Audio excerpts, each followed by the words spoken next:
আসসালামু আলাইকুম। সবাই কেমন আছেন? আলহামদুলিল্লাহ আমিও অনেক ভালো আছি। আজকে চলে এসেছি বড় একটা রুই মাছ ভুনার রেসিপি নিয়ে। চলুন ভিডিওটি শুরু করা যাক।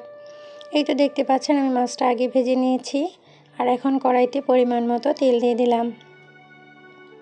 এখন কিছু পেঁয়াজ কুচি এবং দুটো তেজপাতা দিয়ে দিলাম। দিয়ে আমি এটা কিছুক্ষণ ভেজে নেব। ভেজে নেওয়ার পর হালকা কালার হয়ে আসলে আমি এখানে আদা রসুন বাটা দিয়ে দিব। তো প্লিজ সম্পূর্ণ ভিডিওটা দেখবেন, টেনে টেনে দেখবেন না।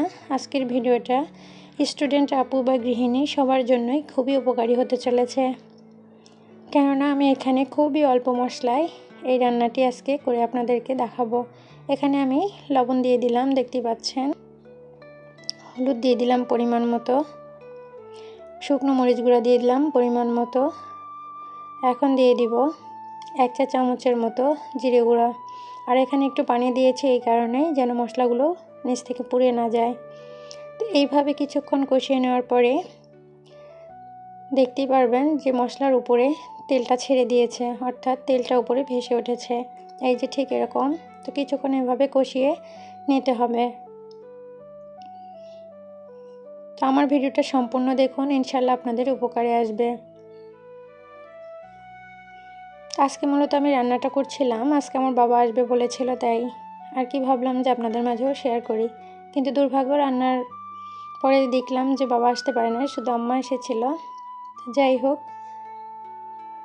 তো দেখতে থাকুন পুরো ভিডিওটি। এখন আমি একটু পানি দিয়ে দেব। পানিতে যখন বলক আসবে তখন আর কি আমি মাছগুলো ছেড়ে দেব। তো দেখতেই পাচ্ছেন কীভাবে করছি, প্লিজ স্কিপ করে কেউ দেখবেন না। আর হ্যাঁ, আমার ভিডিওটি ভালো লাগলে অবশ্যই লাইক কমেন্ট শেয়ার করে দেবেন। দেখতে পাচ্ছেন পানিতে বলক চলে এসেছে। এখন এ পর্যায়ে আমি ভাজা মাছগুলো দিয়ে দিব। মাথাটা অনেক বড় ছিল মাছের, যার কারণে দেওয়ার পরে আমার কড়াইটা মনে হচ্ছে পুরনো হয়ে গেছে। তো এইভাবে আর কি আমি সবগুলো মাছ দিয়ে দিচ্ছি। তা এখন আমি ঢেকে রেখে দেব। দেখতেই পাচ্ছেন কিছুক্ষণ পর কিন্তু মাছগুলো আমি একটু উল্টে দিব।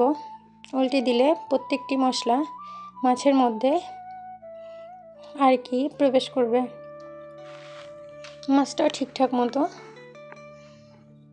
রান্না হবে। তো দেখতেই পাচ্ছেন এখন আমি কাঁচামরিচ দিয়ে দিলাম। কাঁচামরিচ এ পর্যায়ে দিলে কাঁচামরিচের একটা সুন্দর ফ্লেভার আসে, তাই আর সবসময় কাঁচামরিচ হওয়ার আগ দিয়ে দিতে হবে। রান্না তো আমরা কম বেশি সবাই পারি, তারপরও আমি চেষ্টা করলাম আমি যেভাবে করি আপনাদের মাঝেও সেটাই শেয়ার করছি। এখন আমি আরও একবার মাছের মাথাটাকে উল্টে দেব। খুব সাবধানের সাথে করতে হবে, ভেঙে গেলে তো রান্নাটাই বরবাদ। তো প্লিজ আমার ভিডিওটি ভালো লাগলে চ্যানেলটিকে সাবস্ক্রাইব করে দিন। আর আমার ভিডিও থেকে যদি আপনাদের কোনো প্রশ্ন থেকে থাকে তাহলে কমেন্ট করে জানাবেন। তো দেখতেই পাচ্ছেন আমার রান্না প্রায় শেষ। এই তো ফাইনাল লুক। তো ধন্যবাদ বন্ধুরা এতক্ষণ পর্যন্ত ভিডিওটি দেখার জন্য। সেই সাথে দেখা হবে অন্য কোনো রান্নার রেসিপি নিয়ে। সে পর্যন্ত সবাই ভালো থাকুন, সুস্থ থাকুন, এই কামনায় শেষ করছি আজকের ভিডিও। আল্লাহ হাফিজ।